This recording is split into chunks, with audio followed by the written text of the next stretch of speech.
Hello बच्चों, आज हम 10th क्लास 10वीं वर्ग के हिंदी का पाठ्यक्रम शुरू करने जा रहे हैं। प्रथम पाठ, आग में खिला हुआ कमल। डॉक्टर भीमराव अंबेडकर की जीवनी आपको पहले ही बताया गया है। पूर्व के एपिसोड में बाबा भीमराव अंबेडकर की दर्द भरी कहानी लिखी गई। बाबा भीमराव अंबेडकर जब इंग्लैंड के लंदन शहर में तमाम धार्मिक पुस्तकों का, सामाजिक पुस्तकों का अध्ययन कर रहे थे, तो उन्होंने देखा कि जाति प्रथा का पूर्व काल में कोई नामो निशान नहीं था। यह काम को आसान करने के लिए भिन्न भिन्न काम को भिन्न भिन्न लोगों के द्वारा अधिक काम हो, इससे प्रेम के द्वारा समाज में वितरण किया गया था। लेकिन बाद में सभी जातियों ने ऊंच और नीच अपने को बना लिया और इसको दूर करने के लिए बाबा राव भीम अम्बेडकर ने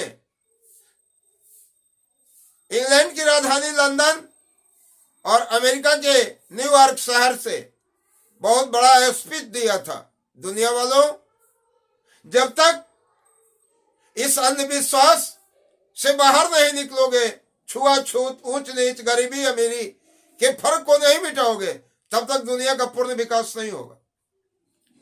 और उसी स्पीच का कुछ अंश आपके बुक में दिया गया है, जिसमें चैप्टर का नाम है, आप देख रहे हैं, जाति प्रथा और श्रम विभाजन। सबसे प्रथम पंक्ति है कि आज मानव इतना विकासशील हो गया, इतना विकसित हो गया कि मनुष्य धरती पर सारे वैज्ञानिक अनुसंधानों को पूरा करने के बाद आकाश में मंगल ग्रह की यात्रा पूर्ण करने जा रहा है, आगे बढ़ रहा है। लेकिन दुर्भाग्य की बात है कि आज भी हमारे भारत देश में, जिस भारत देश का मसीहा पूरे विश्व को जाति प्रथा से दूर किया, आज भारत में जाति प्रथा बिल्कुल विद्यमान है। और विद्यमान ही नहीं है, बल्कि कुछ लोग कहते हैं कि जाति प्रथा सही है, बड़े जोर देकर कहते हैं कि जाति प्रथा सही है। और तर्क क्या देते हैं? तर्क देते हैं कि किसी काम की योग्यता उस जाति में जन्मा हुआ व्यक्ति कोई होता है। ठीक है, मैं उनकी बात मान लेता हूं। डॉक्टर भीमराव अंबेडकर कहते हैं कि मैं उनकी बात मान लेता हूं। लेकिन जरा ये तो सोचो कि जो व्यक्ति जिस जाति में जन्मा है और उस जाति के लायक अगर उस काम को वह उचित नहीं समझता है और वह अपने काम को बदलना चाहता है, उसके लिए कहां तक उचित है? यह जाति प्रथा मनुष्य के सोच पर आधारित होती, मनुष्य के विवेक पर आधारित होती, उसके इच्छा पर आधारित होती। तो जाति प्रथा में सबसे पहला दोष है कि जाति प्रथा में जकड़े भारत का पूर्ण विकास संभव नहीं है। जाति प्रथा को छोड़कर जिन देशों ने आगे निकल गया, वो देश आज विकसित बन गए, जबकि हमारा भारत देश उन देशों से पहले आजाद हुआ था, लेकिन आज भी विकासशील की श्रेणी में हम विकसित नहीं बने। जापान को ले लीजिए, जो जापान पर हिरोशिमा और नागासाकी पर परमाणु विस्फोट किया गया, जिस जापान में प्रतिदिन भूकंप आते हैं, ज्वालामुखी फूटते हैं, प्राकृतिक आपदाओं से भरा हुआ है, फिर भी जापान आज टेक्नोलॉजी में भारत से 10 गुना ज्यादा रफ्तार से आगे विकास कर रहा है। क्यों? क्योंकि वहां छुआछूत, गरीबी अमीरी की खाई नहीं है।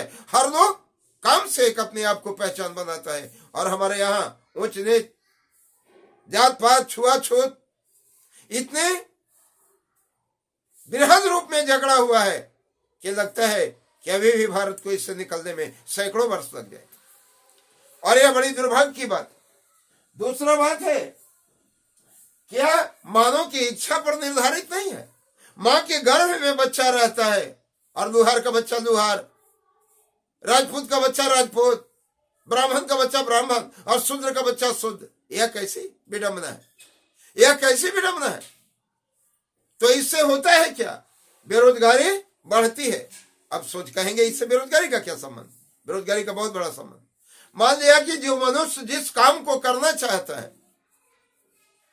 और जिस जाति में जन्मा हुआ काम उसको अच्छा नहीं लग रहा है, एक सुनार का लड़का अगर लोहे की दुकान पर जाकर काम करना चाहता है तो वो चाह कर भी नहीं कर सकता है, क्योंकि जाति के शिकंजे में जकड़ा हुआ है। लेकिन अगर जाति का बंधन नहीं होता तो आराम से लोहे का काम कर सकता था। एक लुहार सोने की दुकान पर जाकर काम कर सकता था, यानी जिसको जो इच्छा होती वो काम को कर सकता था। आज ही देख लीजिए कल कारखानों में, कभी कभी कल कारखानों में डिजाइन बदल जाते हैं, मशीन बदल जाती है, या कल कारखाने बंद हो जाते हैं, और मनुष्य जो एक ही काम को करता है वह बेकार और बेरोजगार बन जाता है। लेकिन जिस मनुष्य के पास अनेकों प्रकार की कला है, जो भिन्न भिन्न प्रकार के काम को करना जानता है, वो कभी बेकार और बेरोजगार नहीं बनता है। उसके लिए अनेकों काम।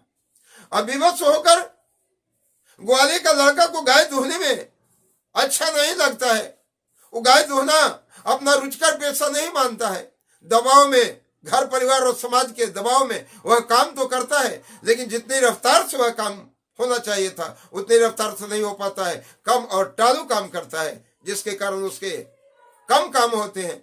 इस प्रकार से अनेकों प्रकार से डॉक्टर भीमराव अंबेडकर ने यह सिद्ध कर दिया कि जाति प्रथा हमारे यहाँ मनुष्य के विकास को अवरुद्ध कर रहा है। जब तक हम इसे दूर नहीं करेंगे हमारे समाज का विकास नहीं हो।